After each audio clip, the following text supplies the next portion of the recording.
அதிகாரத்திலிருந்து எங்களை ஆச்சரியமான ஒளிக்கு வர வச்ச கிருபைக்கு உமக்கு நன்றி சுவாமி. இருளின் அதிகாரத்திலிருந்து எங்களை விடுதலையாக்கி உம்முடைய அன்பின் குமாரனுடைய தேவனுடைய ராஜ்யத்துக்கு உட்படுத்தின கிருபைக்காக நன்றி ராஜா. பொல்லாத பிரபஞ்சத்திலிருந்து எங்களை விடுதலையாக்கி நீங்களே பாதுகா உமக்கு நன்றி சுவாமி. ஏசப்பா, இந்த நாளிலும் கர்த்தாவே, நாங்க சிறுகணும் நீங்க பெருகணும் சுவாமி. ஏசப்பா, எல்லாத்தையும் உங்க கரத்துல ஒப்படைக்கிற தேவனே ஆட்கொண்டு வழி நடத்துங்க சுவாமி. இயேசு கிறிஸ்துவின் மூலம் ஜெபிக்கிறோம் ஜீவனுள்ள பிதா, ஆமென். இந்த வாழ்க்கையே கொஞ்ச காலம்தான், காலமும் கொஞ்ச தூரம்தான். இந்த காலம் பொல்லாதது, இந்த வாழ்க்கையும் நிலையற்றது. இந்த வாழ்க்கையே கொஞ்ச காலம்தான், காலமும் கொஞ்ச தூரம்தான். இந்த காலம் பொல்லாதது, இந்த வாழ்க்கையும் நிலையற்றது. புல்லை போல பூவை போல பாடி வதங்கும் வாழ்க்கை, மேகம் போல புகையை போல ஓடி மறையும் வாழ்க்கை. புல்லை போல பூவை போல வாடி வதங்கும் வாழ்க்கை, மேகம் போல புகையை போல ஓடி மறையும் வாழ்க்கை. இந்த காலம் பொல்லாதது, இந்த வாழ்க்கையும் நிலையற்றது. ஓஹோ மனிதனே, இயேசுவை அறிந்திடு. ஓஹோ மனிதனே, இயேசுவை அறிந்திடு. ஓஹோ மனிதனே, இயேசுவை அறிந்திடு. ஓஹோ மனிதனே, மனம் மாறிவிடு. காலத்தை வீணாய் கடத்தாதே, இயேசுவை நீயும் நம்பி வா.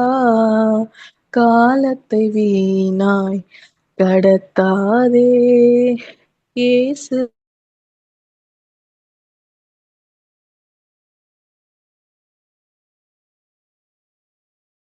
நித்திய விவாகத்துக்கென்று உன்னை எனக்கு நியமித்துக் கொள்ளுவேன்.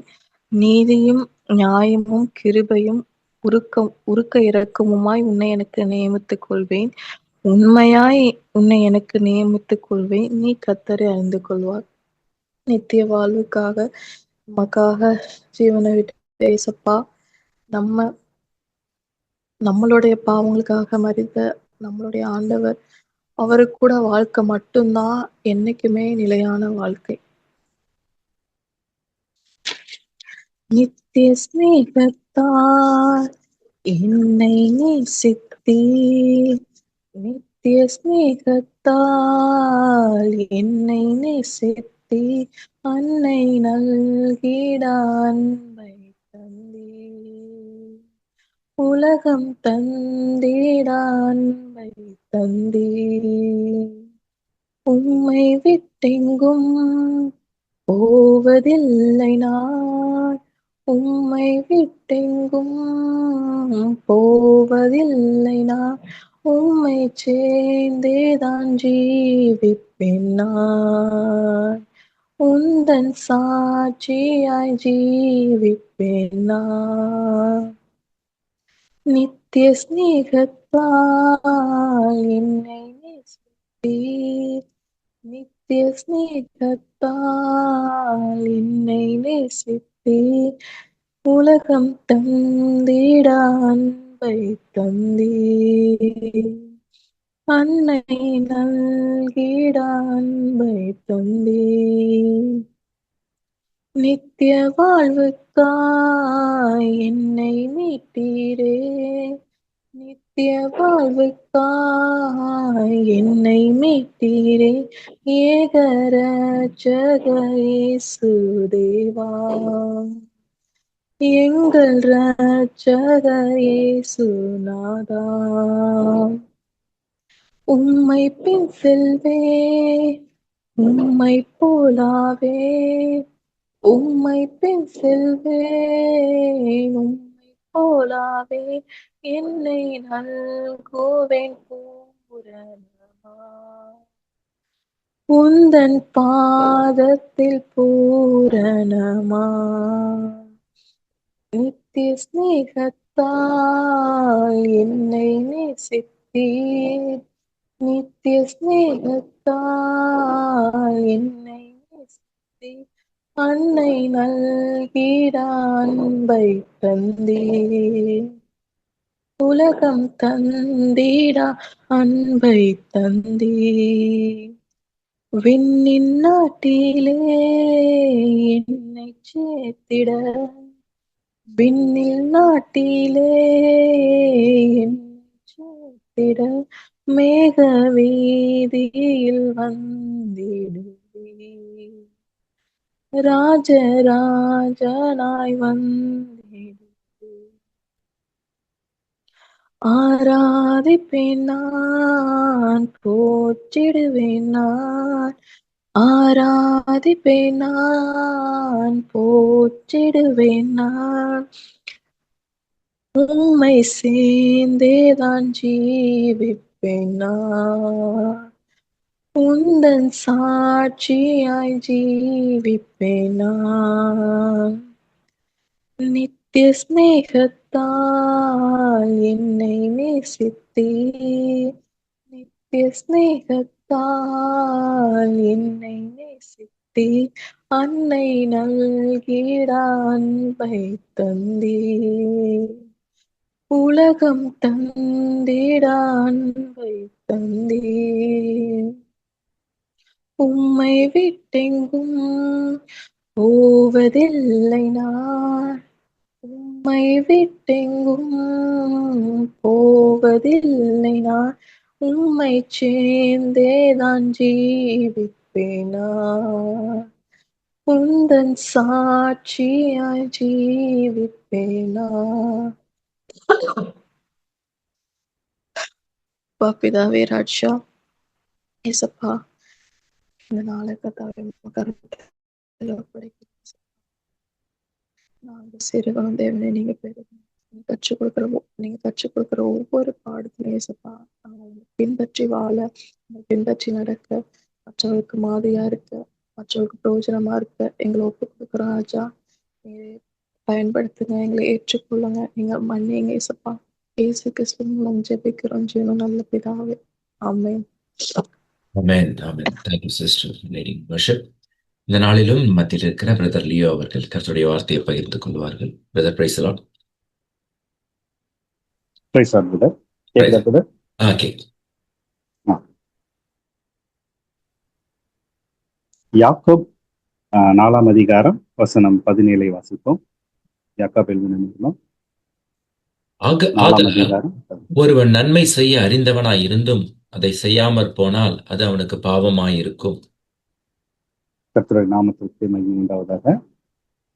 ஒருவன் நன்மை செய்ய அறிந்தவனாய் இருந்தும் அதை செய்யாமற் போனால் அது அவனுக்கு பாவமாயிருக்கும்.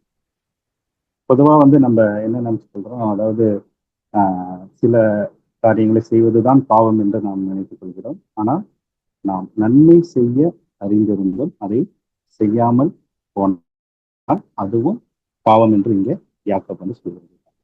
ஏன்னா 2 கொரிந்தியர் 5:10 வாசித்தோம். 2 கொரிந்தியர் 5:10.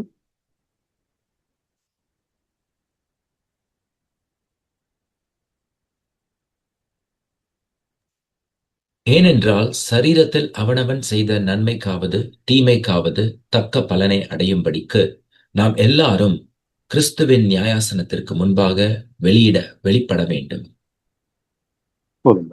அப்ப அவனவன் செய்த நன்மைக்காவது தீமைக்காவது தக்க பலனை நாம் அடைவதற்காக கிறிஸ்துவின் நியாயாசனத்திற்கு முன்பாக நாம் வெளிப்பட வேண்டும். இப்ப கடந்த முறை நம்ம பைபிள் ஸ்டடியில ஒரு விஷயத்தை பற்றி தியானித்தோம். அதை சொல்லிட்டு நான் தொடர்ந்து இதை சொல்றேன், அப்பதான் நமக்கு புரிய வரும். 1 பேதுரு 2:15. 1 பேதுரு 2ஆம் அதிகாரம் வசனம் 15. நீங்கள் நன்மை செய்கிறதினாலே புத்தியின மனுஷனுடைய அறியாமையை அடக்குவது தேவனுடைய சித்தமாய் இருக்கிறது. அப்ப நாம் நன்மை செய்வதனால் புத்தியின மனுஷருடைய அறியாமை அடக்குவது தேவனுடைய சித்தமா இருக்கிறது. நான் தொடர்ந்து அந்த வசனத்தை மட்டும் அப்படியே சொல்லிட்டு வந்துடுறேன். எபேசியர் 2:10 சொல்றாரு, ஏனெனில் நற்கிரியைகளை செய்வதற்கு நாம் கிறிஸ்து இயேசுவுக்குள் சிருஷ்டிக்கப்பட்டு தேவனுடைய செய்கையா இருக்கிறோம் அப்படின்னு பார்த்தோம். மத்தேயு 5:16 இப்படி வாசிச்சோம். மத்தேயு 5:16, இவ்விதமாய் மனுஷர் உங்கள் நற்கிரிகளை கண்டு. மத்தேயு 5:16. இவ்விதமாய் மனுஷர் உங்கள் நற்கிரியைகளை கண்டு பரலோகத்தில் இருக்கிற உங்கள் பிதாவை மகிமைப்படுத்தும்படி உங்கள் வெளிச்சம் அவர்கள் முன்பாக பிரகாசிக்க கடவுது. அப்புறம் எபிரேயர் 10:24-25 வருஷம், நாம் அன்புக்கும் நற்கிரியைகளுக்கும் ஏவப்படும்படி ஒருவர் வாசிங்க, சபை கூடுதலை விட்டு விடுகிறது போல நாம் விட்டு விடாமல். அப்ப நாம் சபை கூடுகிறது எதற்காகனா அன்புக்கும் நற்கிரிகளுக்கு நாம் ஏவப்படும்படி. அப்ப ஆண்டவர் ஏன் நம்ம நற்கிரிகளுக்கு நாம் செய்ய ஏன் அவர் இவ்வளவு சித்தமுள்ளவராக இருக்கிறார் என்று பார்த்தால், மத்தேயு 10:40 வாசிச்சோம், உங்களை ஏற்றுக்கொள்ளுகிறவன் என்னை ஏற்றுக்கொள்கிறான், என்னை ஏற்றுக்கொள்கிறான் என்னை அனுப்பினவரை ஏற்றுக்கொள்கிறான் என்று பார்த்தோம். அப்ப ஒருவன் ஆண்டவரை ஏற்றுக்கொள்ள வேண்டுமானால் நாம் அவர்கள் மத்தியில் நாம் நற்கிரிகளை செய்ய வேண்டும். அதான் 1 பேதுரு 2:15 வாசிச்சோம். நாம் நற்கிரியை செய்வதனால புத்தியின மனுஷருடைய அறியாமை அடக்குவது தேவனுடைய சித்தமா இருக்கிறது. ஏன்னா எபேசியர் 4:17 வாசிங்க,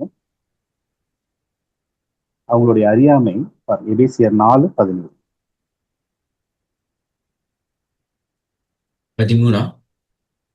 17. ஆதலால் கர்த்தருக்குள் நான் உங்களுக்கு சாட்சியாக சொல்லி எச்சரிக்கிறது என்னவெனில், மற்ற பிரஜாதிகள் தங்கள் வீணான சிந்தனையை நடக்கிறது போல நீங்கள் இனி நடவாமல் இருங்கள். அவர்கள் புத்தியில் அந்தகாரப்பட்டு தங்கள் இருதய கடினத்தினால் தங்களில் இருக்கும் அறியாமையினாலே தேவனுடைய ஜீவனுக்கு அந்நியராயிருந்து உணர்வில்லாதவர்களாய் சகலவித அசுத்தங்களையும் அவளுடைய நடப்பிக்கும்படி தங்களை காம விகாரத்துக்கு ஒப்பு கொடுத்திருக்கிறார்கள். நீங்களோ இவ்விதமாய் கிறிஸ்துவை கற்றுக்கொள்ளவில்லை. இயேசுவினிடத்தில் உள்ள சத்தியத்தின் படியே நீங்கள் அவரிடத்தில் கேட்டறிந்து அவரால் போதிக்கப்பட்டீர்களே. இப்ப 18 என்ன வாசிச்சோம்? அவர்கள் புத்தியில் அந்தகாரப்பட்டு தங்கள் இருதய கடினத்தினால் தங்களில் இருக்கும் அறியாமையினாலே தேவனோட ஜீவனுக்கு அந்நியராய் இருக்கிறார்கள் என்று பாருங்க. அப்ப அங்க ஒரு அந்தகாரம், அதாவது புத்தியில் அந்தகாரம். அவர்கள் தேவனுடைய சத்தியத்தை அறிந்து கொள்ளாதபடிக்கு அங்க பிசாசான. ஏன்னா 2 கொரிந்தியர் 4:4 வாசிக்கிறோம். 2 கொரிந்தியர் 4:4 வாசிங்க. 2 கொரிந்தியர் 4. தேவனுடைய செயலாய் இருக்கிற கிறிஸ்துவின் மகிமையான சுவிசேஷத்தின் ஒளி அவ்விசுவாசிகளாகி அவர்களுக்கு பிரகாசமாய் இராதபடிக்கு இப்பிரபஞ்சத்தின் தேவனானவன் அவர்களுடைய மனதை குருடாக்கினான். அப்ப அவர்களுடைய மனது அந்த சத்தியத்தை அறிய முடியாதபடிக்கு பிரபஞ்சத்தின் தேவனானவன் அவர்களை குருடாக்கி வைத்திருக்கிறான். அப்ப நாம தான் அவர்களுக்கு வெளிச்சமாய் இருக்கணும்னு சொல்றாரு. அதான் மத்தேயு 16 வாசிச்சோம், இவ்விதமாய் மனுஷர் உங்கள் நற்கிரிகளை கண்டு பரலோகத்தில் இருக்கிற உங்கள் பிதாவை மகிமைப்படுத்தும்படிக்கு உங்கள் வெளிச்சம் அவர்களுக்கு முன்பாக பிரகாசிக்க கடவுள் என்று பார்க்கிறோம். அதனாலதான் நாம நன்மை செய்ய வேண்டும் என்று ஆண்டவர் விரும்புகிறார். இப்ப நன்மை செய்யும் போது இப்ப பாத்தீங்கன்னா உலகத்தாரும் நன்மையான காரியங்களை செய்கிறார்கள், நாமும் நன்மையான காரியங்களை செய்கிறோம். நாம் இயேசுவை பின்பற்றுகிறோம், அவர்கள் வேற ஒரு மார்க்கத்தை பின்பற்றக்கூடியவர்களாக இருக்கிறார். அப்ப மத்தேயு 5:20 சொல்றாரு, வேத பாரகர் பரிசேயர் என்பவர்களுடைய நீதியிலும் நம்மளுடைய நீதி அதிகமா இருக்க வேண்டும் என்று சொல்லுது. அப்பதான் அவர்கள் நாம் பின்பற்றுகிறது தான் உண்மையான தேவன் என்று அவர்களால் அறிந்து கொள்ள முடியும். அதுக்கு பாருங்க, லூக்கால சொல்றாரு 6:27, எனக்கு செவி கொடுக்கிற உங்களுக்கு நான் சொல்றேன். வாசிங்க, லூக்கா 6:27, 6:27-36 வரைக்கும். எனக்கு செவி கொடுக்கிற உங்களுக்கு நான் சொல்லுகிறேன், உங்கள் சத்துருக்களை சிநேகியுங்கள், உங்களை பகைக்கிறவர்களுக்கு நன்மை செய்யுங்கள், உங்களை சபிக்கிறவர்களை ஆசீர்வதியுங்கள், உங்களை நிந்திக்கிறவர்களுக்காக ஜெபம் பண்ணுங்கள். உன்னை ஒரு கன்னத்தில் அறைகிறவனுக்கு மறு கன்னத்தையும் கொடு, உன் அங்கியை எடுத்துக் கொள்ளுகிறவனுக்கு உன் வஸ்திரத்தையும் எடுத்துக்கொள்ள தடை பண்ணாதே. உன்னிடத்தில் கேட்கிற எவனுக்கும் கொடு, உன்னுடையதை எடுத்துக் கொள்ளுகிறவனிடத்தில் அதை திரும்ப கேளாதே. மனுஷர் உங்களுக்கு எப்படி செய்ய வேண்டும் என்று விரும்புகிறீர்களோ அப்படியே நீங்களும் அவர்களுக்கு செய்யுங்கள். உங்களை சிநேகிக்கிறவர்களையே நீங்கள் சிநேகித்தால் உங்களுக்கு பலன் என்ன? பாவிகளும் தங்களை சிநேகிக்கிறவர்களை சிநேகிக்கிறார்களே. உங்களுக்கு நன்மை செய்கிறவர்களுக்கே நீங்கள் நன்மை செய்தால் உங்களுக்கு பலன் என்ன? பாவிகளும் அப்படி செய்கிறார்களே. திரும்ப கொடுப்பார்கள் என்று நம்பி நீங்கள் கடன் கொடுத்தால் உங்களுக்கு பலன் என்ன? திரும்ப தங்களுக்கு கொடுக்கும்படியாக பாவிகளும் பாவிகளுக்கு கடன் கொடுக்கிறார்களே. உங்கள் சத்துருக்களை சிநேகியுங்கள், நன்மை செய்யுங்கள், கைமாறு கருதாமல் கடன் கொடுங்கள், அப்பொழுது உங்கள் பலன் மிகுதியாயிருக்கும். உன்னதமானவருக்கு நீங்கள் பிள்ளைகளாயிருப்பீர்கள். அவர் நன்றி அறியாதவர்களுக்கும் துரோகிகளுக்கும் நன்மை செய்கிறாரே. ஆகையால் உங்கள் பிதா இரக்கமுள்ளவராய் இருக்கிறது போல நீங்களும் இரக்கமுள்ளவர்களாயிருங்கள். போதும் brother. அப்ப பொதுவான நன்மையான விஷயங்களை உலகத்தார் செய்ய முடியும். ஆனால் அதை தாண்டி இங்கே ஆண்டவராகிய இயேசு கிறிஸ்து சொல்லுகிற காரியத்தை நாம் அவருடைய ஆவியை பெற்றுக்கொள்ளாமல் நாம் அந்த காரியத்தை நாம் செய்ய முடியாது. அவருடைய அன்பை புரிந்து கொள்ளாமல் நாம் அந்த காரியத்தை செய்ய முடியாது. ஏன்னா நம்ம சத்துருக்களை நேசிக்க வேண்டும் என்று சொல்லுகிறார்.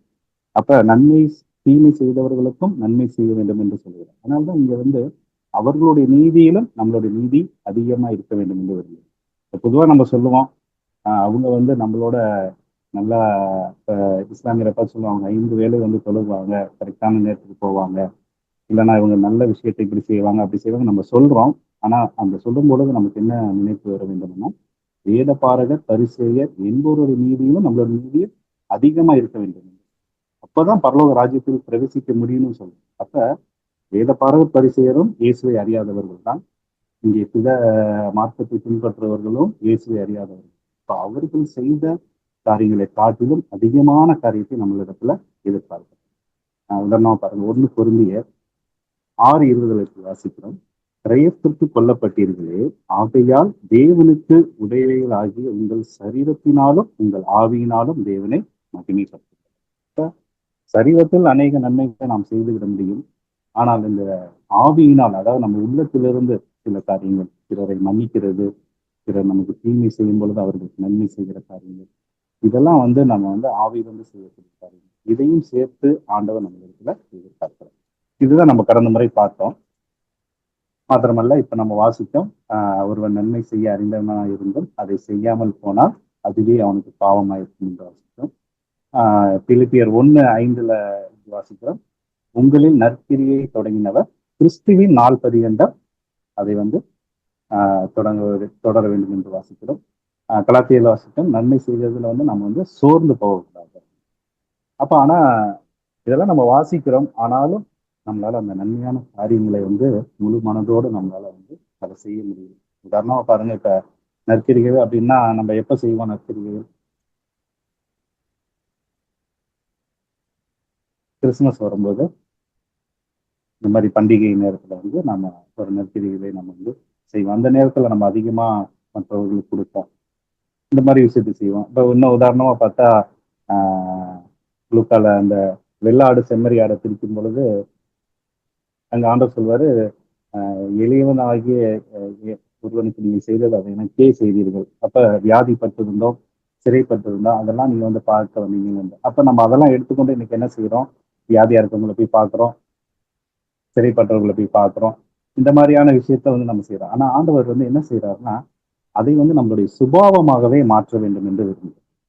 அதான் உங்களின் நற்கிரியை தொடங்கினவர் இயேசு வருவரைக்கும், மீண்டுமாக வர வரைக்கும் அதை நாம் செய்ய வேண்டும் என்று. அப்ப ஒவ்வொரு நேரமும், அனுதினமும், ஒவ்வொரு நொடி பொழுதும் நாம் நன்மையான காரியங்களை செய்ய வேண்டும் என்று அவர் நம்மளிடத்தில் எதிர்பார்த்தார். மாத்திரமல்ல, நாம் செய்கிற நன்மையான கிரியை நேரத்தில் அநேகர் தேவனை அறிந்து கொள்வார்கள், அநேகர் ரட்சிப்புக்குள்ளாக நடத்தப்படுவார்கள். ஒருவேளை நாம் அங்க இடரலா இருந்தோம் ஆனால் அவர்களும் இடறுவார்கள். அதான் ஆண்டவர் சொல்றாரு, யார் நிமிஷம் இடர் உண்டாகுதோ அவனை சமுத்திரத்துல கல்லை கட்டி போடுதுன்னு சொல்றாரு. ஆகவே மற்றவர்களுக்கு நாம் வெளிச்சமா இருக்க வேண்டும், நன்மையான விஷயத்தை நாம் செய்ய வேண்டும். ஆனால் இன்னைக்கு பாருங்க, இந்த நன்மையான விஷயத்தை நாம் செய்ய முடியாத காரணம் என்ன? நீதிமொழிகள் 17:3 வாசகம்.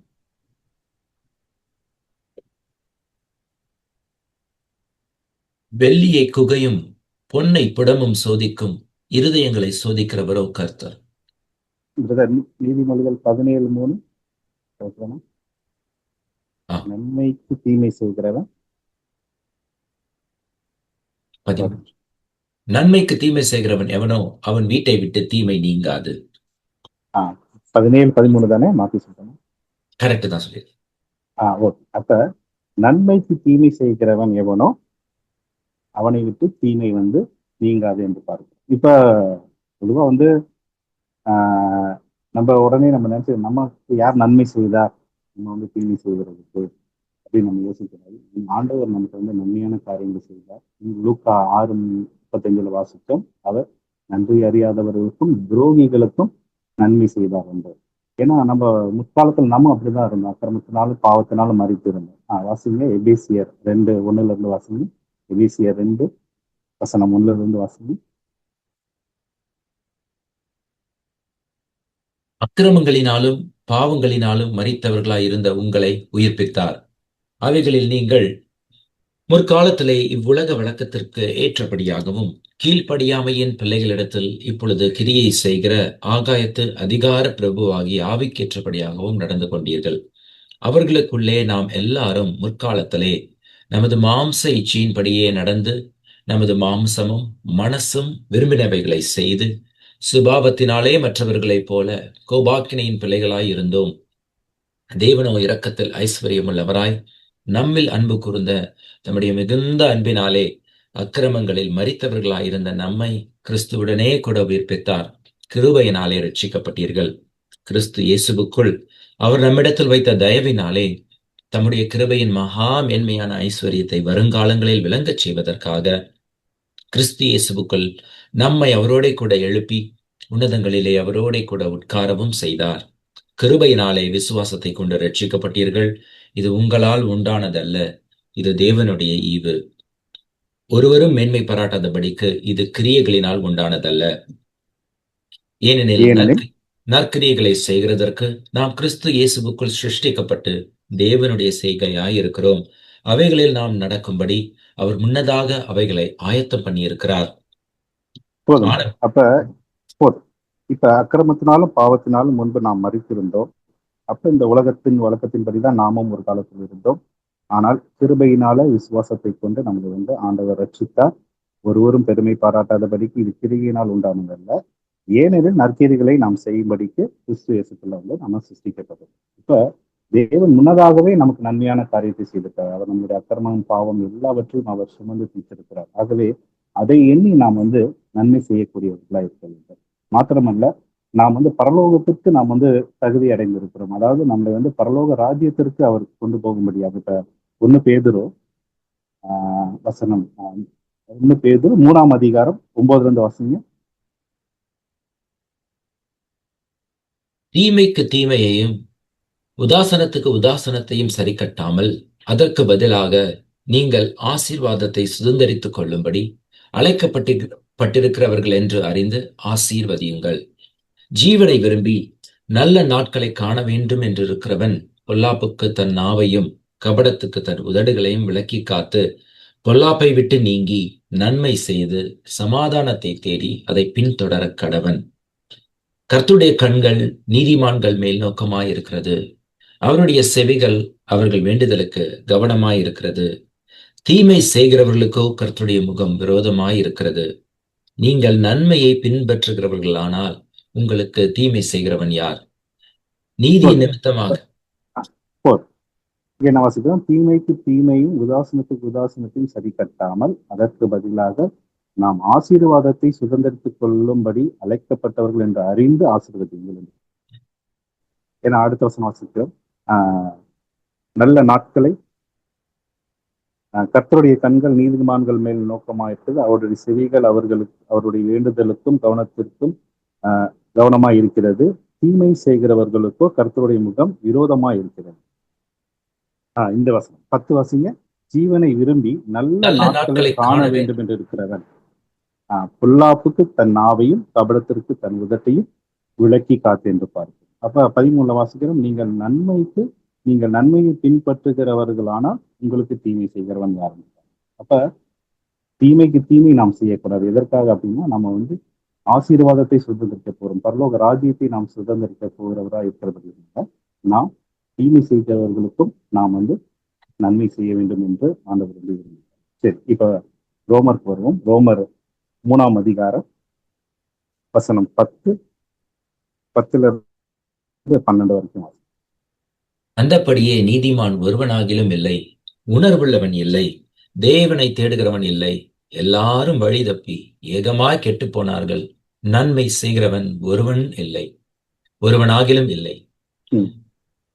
அவர்கள் எல்லோரும் வழி தப்பி ஏகமாய் கெட்டு போனார்கள், நன்மை செய்கிறவன் இல்லை, ஒருவனாகிலும் இல்லை என்று. இப்ப ஒருவனாகிலும் இல்லை, சங்கீதத்துல 14:3 வாசிக்கிறோம். அதே தான் வசனத்தை சொல்றாரு. ஏன்னா பழைய ஏற்பாட்டுல வந்து ஆதி ஆகமத்துல, ஆதி ஆகமம் 2ஆம் அதிகாரம் வசனம் 16-17 வாசனம். தேவனாகிய கர்த்தர் மனுஷனை நோக்கி, நீ தோட்டத்தில் உள்ள சகல விருட்சத்தின் கனியையும் புசிக்கலாம். ஆனாலும் நன்மை தீமை அறியத்தக்க விருட்சத்தின் கனியை புசிக்க வேண்டாம். அதை நீ புசிக்கும் நாளில் சாகவே சாவாய் என்று கட்டளையிட்டார். அங்க ஒரு கட்டளை கொடுக்கிறாரு ஆதாமுக்கு. ஆனாலும் நன்மை தீமை அறியத்தக்க விருட்சகத்தின் கனியை புசிக்க வேண்டாம், அதை புசிக்கும் நாளிலே சாகவே சாவாய் என்று கட்டளையிட்டார். அதே 3ஆம் அதிகாரத்துல 1 வாசனம். தேவனாகிய கர்த்தர் உண்டாக்கின சகல காட்டு ஜீவன்களை பார்க்கிலும் சர்ப்பமானது தந்திரம் உள்ளதாய் இருந்தது. அது ஸ்திரீயை நோக்கி, நீங்கள் தோட்டத்தில் உள்ள சகல விருட்சத்தின் கனியை புசிக்க வேண்டாம் என்று தேவன் சொன்னது உண்டோ என்றது.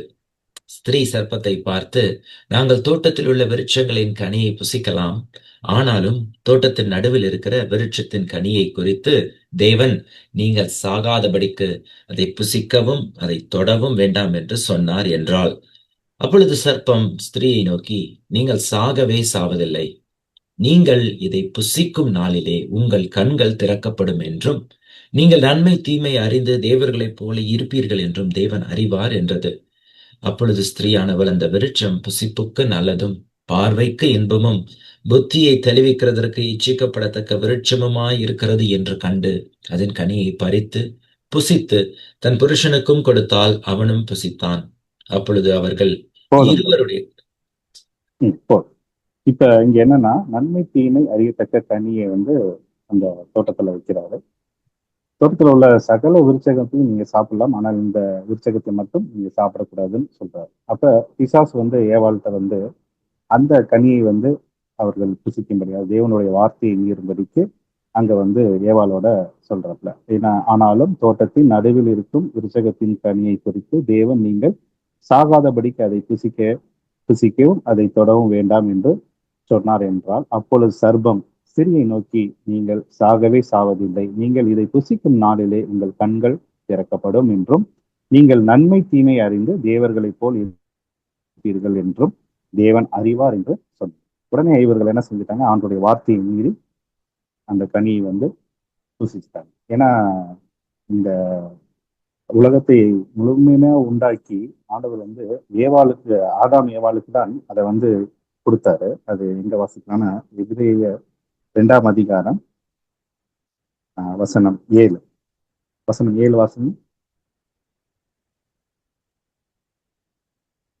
அவனை தேவ தூதரிலும் சற்று சிறியவனாக்கினீர், மகிமையினாலும் கனத்தினாலும் அவனுக்கு முடிசூட்டி உம்முடைய கரத்தின் கிரியைகளின் மேல் அவனை அதிகாரியாக வைத்து சகலத்தையும் அவனுடைய பாதங்களுக்கு கீழ்ப்படுத்தினீர் என்று சொன்னான்.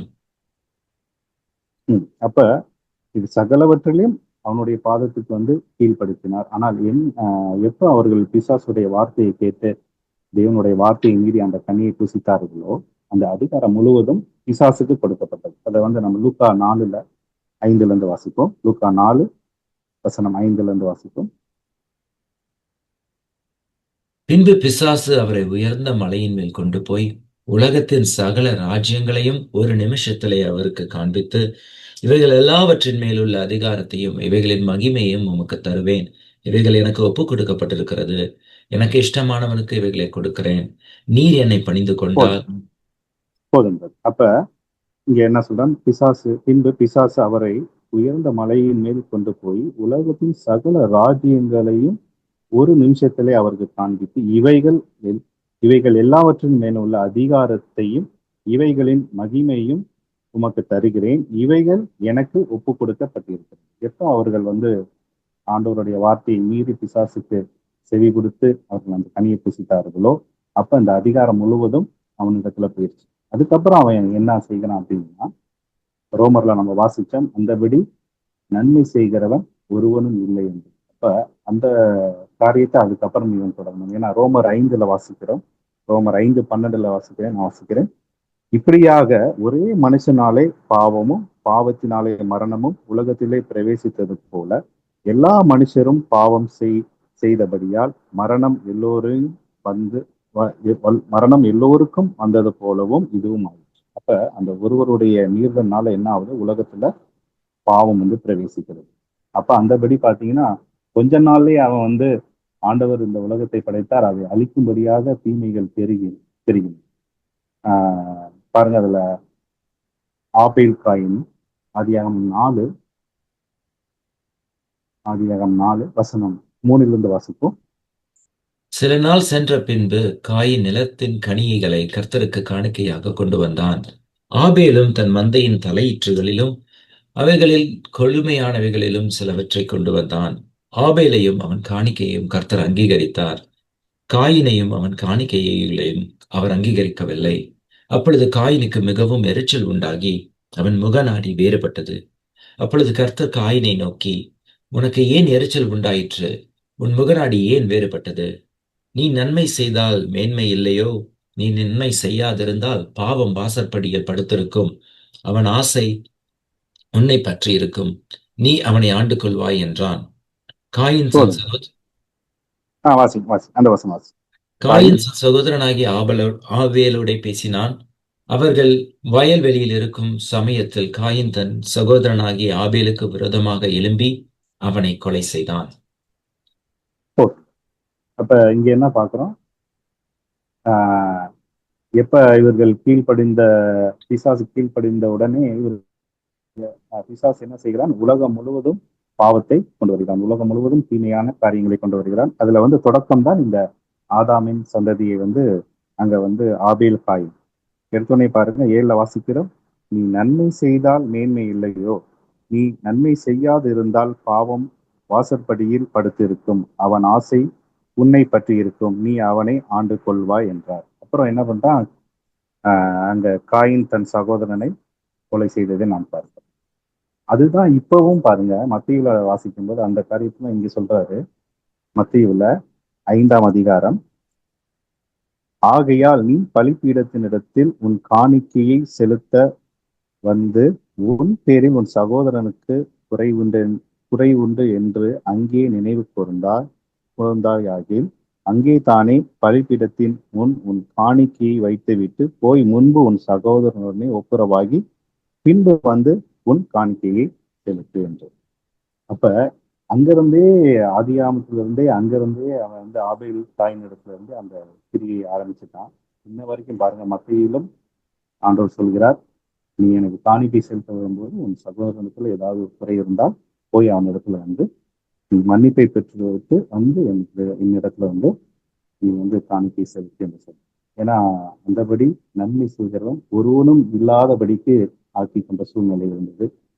இப்பவும் இந்த புதிய ஏற்பாட்டு காலத்திலும் ஆண்டவர் வந்த பிறகும் ஆண்டவர் இந்த வார்த்தையை வந்து சொல்லக்கூடிய நிலை தான் இருக்கிறது. அதனால்தான் ரோமர்ல பவுல் சொல்லும்போது சொல்றாரு, வருத்தத்தோட சொல்றாரு. ரோமர் 7ஆம் அதிகாரம் வசனம் 18 வாசிப்போம். அது எப்படி எனில் என்னிடத்தில், அதாவது என் மாம்சத்தில் நன்மை வாசமாய் இருக்கிறது இல்லை என்று நான் அறிந்திருக்கிறேன். நன்மை செய்ய வேண்டும் என்கிற விருப்பம் என்னிடத்தில் இருக்கிறது, நன்மை செய்வதோ என்னிடத்தில் இல்லை. ஆதலால் நான் விரும்புகிற நன்மையை செய்யாமல் விரும்பாத தீமையை செய்கிறேன். அந்தபடி நான் விரும்பாததை நான் செய்தால் நான் அல்ல, எனக்குள்ளே வாசமாயிருக்கிற பாவமே அப்படி செய்கிறது. ஆனபடியால் நன்மை செய்ய விரும்புகிற என்னிடத்தில் தீமை உண்டென்கிற ஒரு பிரமாணத்தை காண்கிறேன். உள்ளான மனுஷனுக்கு ஏற்றபடி தேவனுடைய நியாய பிரமாணத்தின் மேல் பிரியமாயிருக்கிறேன். ஆகிலும் என் மனதின் பிரமாணத்துக்கு விரோதமாக போராடுகிற வேறொரு பிரமாணத்தை என் அவயவங்களில் இருக்க காண்கிறேன். அது என் அவயவங்களில் உண்டாயிருக்கிற பாவ பிரமாணத்துக்கு என்னை சிறையாக்கி கொள்ளுகிறது. நிர்பந்தமான மனுஷன் நான். இந்த மரண சரீரத்தினின்று என்னை யார் விடுதலையாக்குவார்? நம்முடைய கர்த்தராகிய இயேசு கிறிஸ்து. இங்க என்ன சொல்றாரு பவுல்? என்ன சொல்றாரு? அது எப்படி எனில் என்னிடத்தில், அதாவது என் மாம்சத்தில் நன்மை வாசமாய் இருக்கிறதில்லை என்று நான் அறிந்திருக்கிறேன். நன்மை செய்ய வேண்டும் என்கிற விருப்பம் என்னிடத்தில் இருக்கிறது, நன்மை செய்வதோ என்னிடத்தில் இல்லை. ஆதலால் நான் விரும்புகிற நன்மையை செய்யாமல் விரும்பாத தீமையை செய்கிறேன். அப்ப பிசாசு வந்து நன்மையான காரியங்களை செய்ய விடாதபடிக்கு இன்று வந்து இப்ப நம்மளோடு போராடி கொண்டிருக்காரு. ஆவி மாம்சத்துக்கு விரோதமாய் போராடுறது போல நம்மளிடத்துல வந்து அந்த நன்மையான விஷயத்தை நாம் வந்து செய்யக்கூடாதுன்றதுக்கு அவன் வந்து நம்மளை வந்து தடை செய்து கொண்டிருக்கிறான். நம்மளும் அதில் போராடி அந்த நன்மையான காரியங்களை செய்கிறோம். ஆனா பாருங்க, இப்ப பவுல் சொல்றாருல, என் கடைசியில் என்ன சொல்ல, நிர்பந்தமான மனுஷன் நான், இந்த மரண சரீரத்திலிருந்து யார் என்னை விடுதலை ஆக்குவார் என்பது. ஏன்னா பாவம் எனக்குள் வாசமா இருக்குதுன்னு சொல்லி பவுல் ஒரு வேதனையோட சொல்றாரு. 1 யோவான் 3ஆம் அதிகாரம் வசனம் 5 எப்படி வாசிக்கிறோம்? அவர் நம்முடைய பாவங்களை சுமந்து தீர்க்க வெளிப்பட்டார் என்று அறிவீர்கள். அவரிடத்தில் பாவம் இல்லை. அவரில் நிலைத்திருக்கிற எவனும் பாவம் செய்கிறதில்லை. பாவம் செய்கிற எவனும் அவரை காணவும் இல்லை, அவரை அறியவும் இல்லை என்று பாருங்க. அப்ப அந்த பாவத்தை அவர் வந்து சுமந்து தீர்த்திருக்கிறார். அவரிடத்தில் பாவம் இல்லை. அவரில் நிலைத்திருக்கிறவனாலதான் இந்த காரியத்தை செய்ய முடியும் என்று நாம் வாசிக்கிறோம். ஏன்னா அப்போஸ்தலர் 10:38 வாசிக்கிறோம். அப்ப 10:38 வாசிங்க. அப்போஸ்தலர் 10:38. நசரேயனாகிய இயேசுவை தேவன் பரிசுத்த ஆவியினாலும் வல்லமையினாலும் அபிஷேகம் பண்ணினார். தேவன் அவருடனே கூட இருந்தபடியினாலே அவர் நன்மை செய்கிறவராயும் பிசாசின் வல்லமையில் அகப்பட்ட யாவரையும் குணமாக்குகிறவராயும் சுற்றித் திரிந்தார். போதும். அப்ப அவர் வந்து தேவன் அவரோடு இருந்தபடியினால் அவர் வந்து நன்மை செய்கிறவாய் சுற்றித் திரிந்தார். அப்ப இன்றைக்கு நாம் தேவனோடு நாமும் இணைந்து இல்லாவிட்டால் நம்மளால ஒரு நன்மையான விஷயத்தை நாம் செய்ய முடியும். அதுதான் யோவான் 15ஆம் அதிகாரம், யோவான் 15 வசனம் 3 வாசனம். நான் உங்களுக்கு சொன்ன உபதேசத்தினாலே நீங்கள் இப்பொழுதே சுத்தமாயிருக்கிறீர்கள். என்னில் நிலைத்திருங்கள், நானும் உங்களில் நிலைத்திருப்பேன். கொடியானது திராட்சை செடியில் நிலைத்திராவிட்டால் அது தானாய் கனி கொடுக்க மாட்டாதது போல நீங்களும் என்னில் நிலைத்திராவிட்டால் கனி கொடுக்க மாட்டீர்கள். நானே திராட்சை செடி, நீங்கள் கொடிகள். ஒருவன் என்னிலும் நான் அவனிலும் நிலைத்திருந்தால் அவன் மிகுந்த கனிகளை கொடுப்பான். என்னை அல்லாமல் உங்களால் ஒன்றும் செய்யக்கூடாது. ஒருவன் என்னில் நிலைத்திராவிட்டால். அப்ப இங்க என்ன வாசிக்கிறோம்? என்னில் நிலைத்திருங்கள், நானும் உங்களில் நிலைத்திருப்பேன். கொடியானது திராட்சை செடியில் நிலைத்திராவிட்டால் அது தானாய் கனி கொடுக்க மாட்டாது போல நீங்களும் என்னில் நிலைத்திராவிட்டால் கனி கொடுக்க மாட்டீர்கள். நானே திராட்சை செடி, நீங்கள் கொடிகள். ஒருவன் என்னிலும் நான் அவனிலும் நிலைத்திருந்தால் அவன் மிகுந்த கனிகளை கொடுப்பான். என்னை அல்லாமல் உங்களால் ஒன்றும் செய்யக்கூடாது. இப்படி இதா வந்து குமாரனோடு இணைந்திருந்து இந்த நன்மையான காரியத்தை செய்தாரோ, நாமும் ஆண்டவரோடு இணைந்து இல்லாத பட்சத்துல அந்த நன்மையான காரியத்தை வந்து நம்மளால வந்து செய்யவே முடியாது. அதான் யூதர்களுக்கு சொல்லும்போது சொல்றாரு, அதாவது என் உபதேசம் யூதர்களுக்கு. யோவான் 8:31 இயேசு தம்மை விசுவசித்த யூதர்களை நோக்கி, நீங்கள் என் உபதேசத்திலே நிலைத்திருந்தால் மெய்யாகவே என் சீசர்களா இருப்பீர்கள். அப்ப அவருடைய உபதேசத்திலும் அவருக்குள்ளும் நிலைத்திருக்கிறவன் அவன் வந்து பாவம் செய்வதில்லை, அவன் வந்து நன்மையான காரியங்களை செய்கிறான். அதான் என்னை அல்லாமல் உங்களால் ஒன்றும் செய்யவே கூடாது. பவுல் பாருங்க, ரொம்ப வேதனையோட தானே அந்த வசனத்தை சொல்றாரு. அங்க வந்து நிர்பந்தமான மனுஷன் நான், வந்து நன்மை செய்கிற அந்த எண்ணம் என்னிடத்தில் இருக்குது, ஆனா நன்மை செய்வதோ என்னிடத்தில் இல்லை. ஏன்னா நம்ம வந்து சுயமாய் நம்மளால எந்த ஒரு காரியத்தையும் நம்ம செய்யணும். கிருபை அதாவது கிருபையினாலதான் நம்ம விசுவாசத்தை கொண்டு ரசிக்கப்பட்டிருக்கோம். இது வந்து நம்மளால் உண்டானது அல்ல, அது தேவனுடைய. அது போல நன்மையான விஷயமும் நம்மளால் அதை செய்ய முடியாது. ஆண்டவர் நம்மளோடு இருந்தால் மாத்திரமே அந்த நன்மையான விஷயத்தை வந்து நம்மளால் செய்ய முடியும். அதற்காக தான் நம்ம அவருடைய உபதேசத்திலையும் நான் நிலைத்திருக்க வேண்டும். பாருங்க, 2 தீமோத்தேயு 3ஆம் அதிகாரம்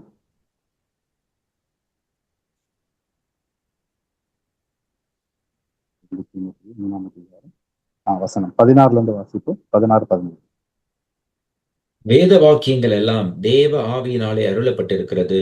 தேவனுடைய மனுஷன் தேறினவனாகவும் எந்த நற்கிரியைகளையும் செய்ய தகுதியுள்ளவனாயும் இருக்கும்படியாக அவைகள் உபதேசத்துக்கும் கடிந்து கொள்ளுதலுக்கும் சீர்திருத்தலுக்கும் நீதியை படிப்பிக்கிறதற்கும் பிரயோஜனமுள்ளவைகளாய் இருக்கிறது.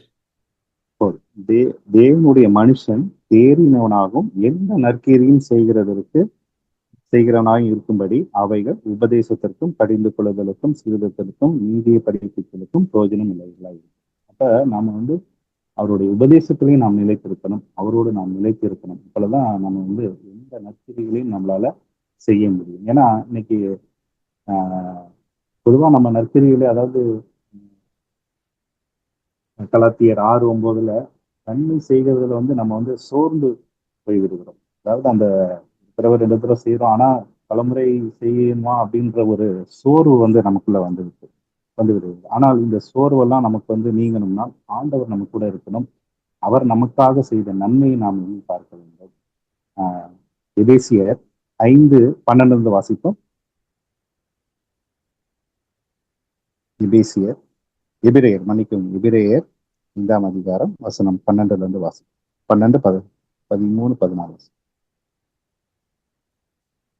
காலத்தை பார்த்தால் போதகராய் இருக்க வேண்டிய உங்களுக்கு தேவனுடைய வாக்கியங்களின் மூல உபதேசங்களை மறுபடியும் உபதேசிக்க வேண்டியதாய் இருக்கிறது. நீங்கள் பலமான ஆகாரத்தை அல்ல, பாலை உண்ணத்தக்கவர்களானீர்கள். பால் உண்கிறவன் குழந்தையாய் இருக்கிறபடியினாலே நீதியின் வசனத்தில் பழக்கமில்லாதவனாய் இருக்கிறான். பலமான ஆகாரமானது நன்மை தீமை இன்னதென்று பயிற்சியினால் பகுத்தறியத்தக்கதாக முயற்சி செய்யும் நாணேந்திரியங்களை உடையவர்களாகிய பூரண வயதுள்ளவர்களுக்கே தகும். காலத்தை பார்த்தால் போதகர்களா இருக்க வேண்டிய உங்களுக்கு மூல உபதேசத்தை மறுபடியும் சொல்ல வேண்டும். ஏன்னா நம்ம வந்து பால் உண்கிறவர்களாய் குழந்தை போல இருக்கிறோம். ஏன்னா இப்ப நம்ம அடிக்கடி நம்ம சொல்லக்கூடிய சாக்கு என்னன்னா, ரோமர் 12:1-2 நான் வாசிக்கிறேன். அப்படி இருக்க சகோதரே, நீங்கள் உங்கள் சரீரங்களை பரிசுத்தமும் தேவனுக்கு பிரியமான ஜீவ பலியாக ஒப்பு கொடுக்க வேண்டும் என்று தேவனுடைய இரக்கங்களை முன்னிட்டு உங்களை வேண்டிக் கொள்ளுகிறேன். இதுவே நீங்கள் செய்யத்தக்க புத்தி உள்ள ஆராதனை. நீங்கள் இந்த பிரபஞ்சத்திற்கு ஒத்த வேஷம் தெரியாமல் தேவனுடைய நன்மையும் பிரியமும் பரிபூர்ணமான சித்தமும் இன்னதென்று பகுத்தறியத்தக்கதாக உங்கள் மனம் புதிதாக்குறதுனாலே மறுரூபம் ஆகுங்கள். அப்ப இங்க என்ன அவசியம்? நீங்கள் இந்த பிரபஞ்சத்திற்கு ஒத்த வேஷம், அதாவது இந்த உலகத்திற்குன்னு ஒரு நீதி உண்டு, இந்த உலக மக்களுக்கு, தேவனை அறியாத மக்களுக்கு ஒரு நீதி உண்டு. நமக்கு வந்து ஆண்டவர் வேதத்தில் சொன்னதுதான் நீதி. அவர்கள் நமக்கு விரோதமா என்ன காரியங்களை செஞ்சாலும் நாம் நன்மை செய்ய வேண்டும் என்றுதான். ஏன்னா கடைசியில வாசிக்கிறோம் 21, நீ தீமையினாலே வெல்லப்படாமல் தீமையை நன்மையினாலே வெல்லுன்னு சொல்றோம். அப்ப உலகத்தார வந்து நம்ம சொல்லக்கூடாது. நம்ம வந்து குழந்தைகளா இருந்தோம் அப்படின்னு சொன்னா, நீதியின் வசனத்துல நம்ம பழக்கம் இல்லாது இருந்தோம், ஆனால் நம்ம என்ன செய்வோம், அவங்க அப்படி செய்யறாங்க அதனால நம்ம அப்படி செய்யறோம் அப்படின்னு சொல்லி. ஆனா ஆண்டவர்கிட்ட வந்து நம்ம அப்படி சொல்ல முடியாது. ஏன்னா நன்மை செய்ய அறிந்தவனா இருந்தும் அதை செய்யாமல் போனால் அது வந்து பாவம் என்று ஆண்டவர் சொல்றார். அப்ப அவங்க தீமை செய்தாலும் நம்ம வந்து நன்மை செய்ய வேண்டும். அப்ப அந்த நன்மையை நாம் செய்ய வேண்டுமானால் நம்மளால சுயமா செய்ய முடியாது. ஆண்டவர் நம்ம கூட இருந்தால்தான் செய்ய முடியும். இன்னொன்று, பரலோக ராஜ்யம் என்று நமக்கு நியமிக்கப்பட்டிருக்கு என்று நாம் அந்த ஒரு உணர்வோடு இருந்தால்தான் நாம் அதை பெற்றுக்கொள்ள போகிறோம் என்கிற வாஞ்சை இருந்தால்தான் நாம் நன்மை செய்ய முடியும். அவருடைய உபதேசத்தில் நாம் நிலைத்திருந்தால்தான் நம்மளால நன்மை செய்ய முடியும். ஏன்னா அவர் இல்லாமல் நம்மளால வந்து எந்த ஒரு நன்மையான காரியமும் செய்யும். பவுல் சொல்றாரு, என் நீதியினால நான் வந்து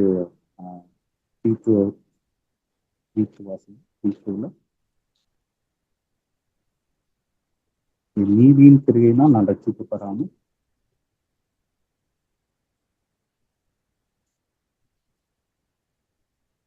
தீத்து 3ஆம் அதிகாரம்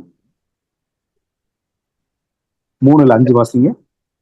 நாம் செய்த நீதியின் கிரியைகளின் நிமித்தம் அவர் நம்மை ரட்சியாமல் தமது இரக்கத்தின்படியே மறுஜென்மம் முழுக்கினாலும் பரிசுத்த ஆவியினுடைய புதிதாக்குதலினாலும் நம்மை ரட்சித்தார். தமது கிருபையினாலே நம்மளுடைய நீதி எல்லாம் அவருக்கு முன்பாக அழுக்கான கண்டையா இருக்கு. நம்ம என்னதான் நம்ம நன்மை செய்தாலும் அது நம்மளை சாராது, அது ஆண்டவரை தான் சாரும். அவர் நம்மளோடு இல்லாவிட்டால் நம்மளால எந்த ஒரு நற்கிரிகளும் நம்மளால செய்யணும். அதான் பிலிப்பியர் 1:5 உங்களில் நற்கிரிகளை தொடங்கினவர். அந்த வாசனை சொல்லுவோம். பிலிப்பியர் 1ஆம் அதிகாரம் வசனம். உங்களின் நற்கிரியைகளை தொடங்கினவர் அதை இயேசு கிறிஸ்துவின் நாள் பரியந்தம் முடிய நடத்துவார் என்று நம்பி நான் உங்களை நினைக்கிற பொழுதெல்லாம் என் தேவனை ஸ்தோத்தரிக்கிறேன். உங்களில் நற்கிரிகளை தொடங்கினவர் அவர்தான் அதை வந்து இயேசு கிறிஸ்துவின் நாள் பரியந்தம் அதை வந்து நடத்துவார் என்று. இப்ப நம்மளால் அதை செய்ய முடியாது. ஆண்டவர் நம்மளோடு இருக்கும் பொழுது அந்த நன்மையான காரியங்களை நம்ம வந்து செய்ய முடியும். ஏன்னா இப்ப ரொம்ப காலம் சமீபமா இருக்கிறது. இந்த கடைசி காலத்துல நாம இதை நம்ம அறிந்தவர்கள் நன்மை தீமை இன்னதென்று நாம் அறிந்திருக்கோம். பவுல் ஒரு இடத்துல சொல்றாரு பாருங்க, ரோமர்ல ஆஹ், அவருடைய சித்தத்தை ரோமர்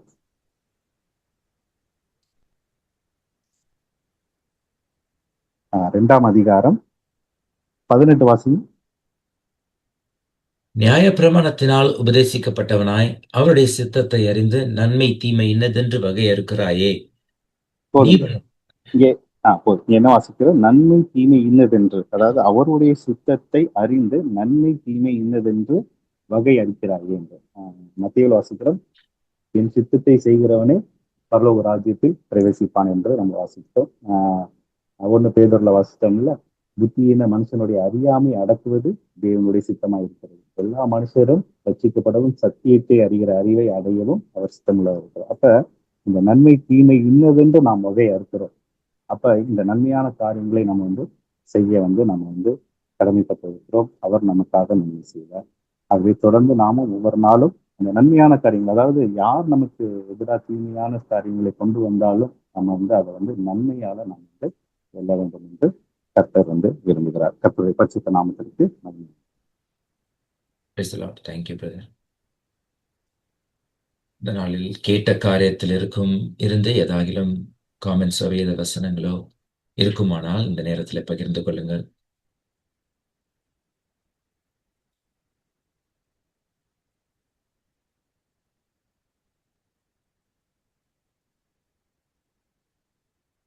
நம்ம சில நேரம் நினைக்கிறோம், எதுக்கு இவ்வளோ கஷ்டமான மனிதர்களை எல்லாம் கர்த்தர் நம்முடைய வாழ்க்கையில கொடுக்கிறார் அப்படின்னு. ஆனா பிரதர் சொன்ன மாதிரி அவர்களுக்காக ஜெபம் பண்ணுவதற்காக தான். ஏன்னா கர்த்தராகிய இயேசு கிறிஸ்துவும் கூட சிலுவையிலே அவர் தொங்கும் பொழுது கூட அவரை சுற்றி துரோகிகளும் அவர் மேல் கல் எறிந்தவர்களும் அவர் முகத்தில் துப்பினவர்களையும் பார்த்து தேவனிடத்துல ஜெபிக்கிறார். பிதாவே இவர்களுக்கு மன்னியும், தாங்கள் செய்கிறது இன்னதென்று அறியாதிருக்கிறார்கள் என்று சொல்லி. அதுபோல நாமும் ஜெபிக்க கர்த்தர் நமக்கு அனுகிரகம் பண்ணுவாராக. இது கொஞ்சம் கஷ்டமான ஒரு காரியம் தான். நமக்கு விரோதமா துரோகம் பண்ணவங்களுக்காக ஜெபிக்கிறது, நமக்கு விரோதமாக தீமை செய்து பொய்யாய் சொன்ன காரியங்கள் இருக்கும். ஆனாலும் அவர்களுக்காகவும் ஜெபிக்க கர்த்தர் நம்மை அழைத்திருக்கிறார். One of the challenging thing for a Christian. So let's do that. அவங்களை திட்டணும்னு மனசுல தோணும் பொழுது கர்த்தாவே அவர்களை ஆசீர்வதிங்க, அவர் ரட்சிப்புகளை நடத்துங்க, அன்பை காண்பிக்க உதவி செய்யுங்க அப்படின்னு நம்ம ஜெபிக்கும் பொழுது நம்ம நன்மை செய்கிறது எதுல ஆரம்பிக்கும்னா, அது it starts with prayer. Let's start to bless them. Then I think the rest will fall in place. ஒருவனுடைய வழி கர்த்தருக்கு பிரியமா இருந்தால் அவனுடைய சத்துருக்களும் அவனுடைய சமாதானமாகும்படி செய்வார் என்று இடத்துல பார்க்கிறோம். So when we continue to pray for enemies, God will even help us to make peace with enemies. Even the enemies will come and make peace with us என்று பார்க்கிறோம். கர்த்தரத்துல ஒப்பு கொடுப்போம். இது மாம்சத்துல செய்யறது கஷ்டம்தான், ஆவியானவருடைய உதவியால் மாத்திரமே நம்மால் செய்யும். வேற ஏதாவது ஷேர் பண்றீங்களா? Alright. பிரதர் ப்ரே பண்ணி க்ளோஸ் பண்ணிடுறீங்களா? ஓகே. ஸ்தோத்திரம் ஆண்டவரே, ஸ்தோத்திரம் அப்பா. மகா பரிசுத்தமுள்ள எங்கள் பரலோக பிதாவே, துதிக்கிறோம். துதிக்கிறோம். சகல சத்தியத்திலும் எங்களை வழிநடத்தும் ஆவியானவரை அப்பா, நீர் உங்களோடு பேசின வார்த்தைக்காக செலுத்துகிறோம். ஆண்டவரை பவுல் சொல்லுகிறது போல நன்மை செய்ய வேண்டும் என்கிற விருப்பம் எங்களுக்கு இருக்கிறது. நான் நன்மை செய்வதோ எங்களுக்கு இல்லைப்பா. நீர் எங்களோடு இருந்தால் மாத்திரமே அந்த காரியத்தை செய்ய முடியும். நீர் எங்களுக்காக நன்மை செய்திருக்கிறீர். எங்களுக்காக நீர் சிலுவையில் ஜீவன் கொடுத்திருக்கிறீர். எங்கள் மீறுதல்கள் எல்லாம் நீர் சுமந்திருக்கிறீர். ஒருவருடைய கீழ்ப்படியாமையினாலே உலகத்தில் பாவம் பிரவேசித்தது. உம்முடைய கீழ்ப்படிதலினாலே அந்த நீதிமான்கள். ஆகவே நாங்கள் ஆண்டவரை உம்மோடு நிலைத்திருந்து அந்த உபதேசத்தில் நாங்கள் நிலைத்திருந்து நாங்கள் தனி கொடுக்கவும் நீர் விரும்புகிற நன்மையான காரியங்களை அப்பா, நீர் ஆண்டவரே தேவனுடைய செய்கையா இருக்கிறீர்கள் என்று சொன்ன வார்த்தையின்படி ஆண்டவரை நாங்கள் இந்தபடி நாங்கள் நன்மை செய்ய கருத்தை தாங்க, பிறரை மன்னிக்கிற உள்ளத்தை தாங்க. அப்பா, எங்களுக்கு விரோதமாய் வருகிறவர்களை பொறுத்து கொள்ள சகித்துக்கொள்ள எங்களுக்கு கருத்தை தாங்க. எங்களால் அல்லாமல் ஆண்டவரை எங்களால் ஒன்றுமே செய்ய முடியாது. ஆகவே நீரே எங்களுக்குள்ள இருந்து இந்த காரியங்களை அப்பா செய்ய வேண்டும். ஒவ்வொருவரையும் நாங்கள் ஜெபிக்கிறோம். தொடர்ந்து எங்களை வழிநடத்தும். எல்லா துதிகான மகிமையெல்லாம் நமக்கு செலுத்துகிறோம். இயேசு கிறிஸ்துவின் நாமத்தில் ஜெபிக்கிறோம். உங்கள் ஜீவனும் கருதையும் உள்ள நல்ல பிதாவே. ஆமென். ஆமென். என் ஆத்துமாவே ஆமென். கர்த்தரை ஸ்தோத்திரி. கர்த்தரை என் உள்ளமே அவருடைய ஸ்தோத்திரி. பரிசுத்த நாமத்தை ஸ்தோத்திரி. நாத்தமாவே கர்த்தரை ஸ்தோத்திரி. கர்த்தர் செய்த சகல நன்மைகளை மறவாதே. ஆமென். ஆமென். Thank you all for joining today. God